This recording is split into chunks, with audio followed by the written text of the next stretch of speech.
Have you ever tried so hard to make something happen only to watch it fall further out of reach? Maybe it was a relationship that slowly slipped away no matter how much effort you poured into it, or a job opportunity that vanished just when you thought it was yours. Success, love, recognition, we chase these things, we push, we force, and yet, the more we chase, the more they seem to run. Why does this happen? The harder you grip, the more you feel it slipping.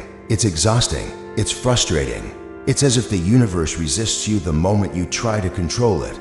But what if the secret to peace and even success is not to push harder, but to stop forcing things? That's not just a modern idea, it's ancient wisdom. The Stoics believed this deeply. In this video, we'll explore why letting go is not weakness, but a superpower, how accepting what comes, instead of fighting it, can lead to a more effortless, powerful way of living. Because life, at its core, is unpredictable. We plan, we prepare, we hustle, and yet, despite all of our best efforts, sometimes things simply don't go the way we imagined. That's when stress creeps in. That's when suffering begins. But what if you shifted your mindset? What if, instead of trying to bend life to your will, you allowed life to unfold and you learned how to move with it? That's what the ancient Stoics Marcus Aurelius, Seneca, and Epictetus lived by. They taught that we should live in harmony with nature, not in resistance to it, to accept what comes with grace and adapt rather than fight. Because when you force life, you suffer. But when you flow with it, you gain clarity, strength, and inner peace. Let's break this down, because understanding why forcing things destroys peace begins with one crucial lesson. In the last section, we saw how resisting life only creates tension. Now, let's take it further. What happens when we truly start trusting the flow? Lesson 3. Let go of attachment. One of the biggest sources of human suffering is attachment, not just to people, but to outcomes, identities, and even how we think things should be. The more tightly we hold on, the more we fear losing what we've gripped. Imagine holding a handful of sand. The tighter you squeeze, the faster it slips through your fingers. But when you simply open your palm and relax, the sand stays gently in place. Life works the same way. Letting go doesn't mean giving up, it means releasing the need to control and freeing yourself from the anxiety that comes with clinging too tightly. When we stop obsessing over outcomes, we give life the room to unfold naturally. What's meant for you won't need to be forced. Lesson 4. Nature has its own timing. Look at a tree. It never demands that winter end early. It doesn't try to force its leaves to grow before spring. Instead, it grows patiently, in rhythm with the seasons. That's the wisdom of nature, slow, steady, and in harmony. Life has its own pace too. Just because something hasn't happened yet doesn't mean it never will. Trust the timing of your life. Sometimes the delay isn't denial, it's preparation.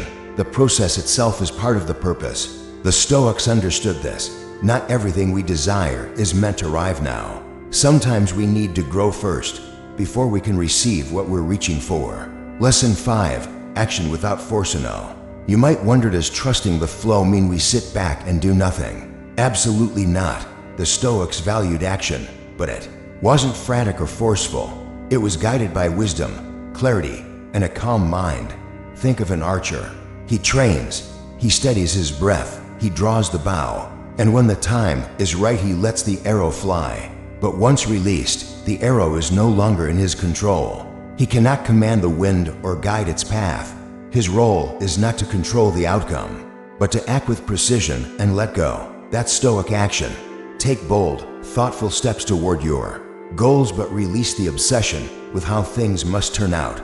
Focus on your effort, not the result. Trust the process. Lesson 6. Inner peace comes from surrender. True strength isn't found in trying to control every moment. It's found in surrender and letting go of the need to manipulate outcomes. When you stop fighting everything, you open space for peace to emerge. Marcus Aurelius said it best, you have power over your mind, not outside events. Realize this, and you will find strength. You don't need to dominate the world to feel powerful. You only need to master your inner world. Surrender doesn't mean giving up. It means seeing clearly what belongs to you and what doesn't, what you can shape and what you must allow. And in that clarity, you gain an unshakable resilience. Lesson 7. Embrace uncertainty as opportunity. Life is uncertain, always has been, always will be. But the Stoics believe that uncertainty isn't something to fear. It's something to embrace. Think of the ocean, vast, unpredictable, wild. Yet it's also where the greatest adventures lie. In the same way, uncertainty holds the potential for growth, discovery, and possibility that rigid plans never could. When we let go of the need to predict and control everything, we open ourselves to new paths, fresh perspectives, and solutions we never imagined. The unknown becomes a space not of fear but of freedom. So, the next time you find yourself forcing something, a relationship, a job, or even your own emotions, pause, breathe, ask yourself, am I flowing with life, or am I fighting it? Because, at the end of the day, true success and lasting peace don't come from control. They come from trust, patience, and the wisdom to know the difference between what you can shape and what you must surrender to.